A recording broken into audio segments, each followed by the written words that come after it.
Well, chances are you or someone you know is sneezing, coughing, feels sick to their stomach, or all three.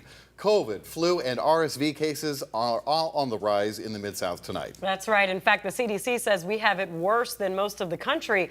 4,500 people have died nationally from the flu so far this season, and it's all putting a strain on our clinics and hospitals. Our Kevin McNamara spent the day talking to some of our doctors and has some free medical advice to stay safe. Kevin.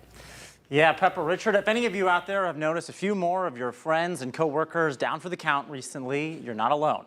Respiratory illnesses are on the rise in Shelby County, and I spoke to hospitals here in Memphis about what they're seeing and what may be yet to come. The so-called triple-demic of respiratory illnesses all circulating through Shelby County as we begin 2024. Flu, COVID, and RSV cases on the rise at the same time in the Mid-South. Currently, 70 people are hospitalized at Baptist Health alone with either the flu or COVID. If we just do the common sense things to protect ourselves, it also happens to protect our loved ones and people who can't protect themselves as well. The good news is all the usual tricks learned during the worst of the pandemic to combat the viruses continue to work well.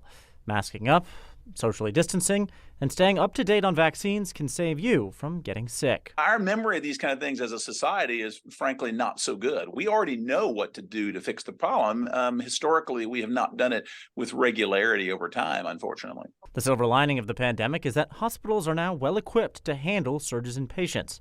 However, that doesn't mean it can't take a serious toll on overall capacity, especially as healthcare workers themselves fall sick. Stay home, go home, don't go to work sick. Just go home and get in the bed and take you some Tylenol for the fever and allow yourself some rest and to get better. The virus that we have now circulating is dramatically different from the Wuhan virus. It's even dramatically different from more recent variants. The newer variants had a lot of genetic changes in them. So the new booster is very important.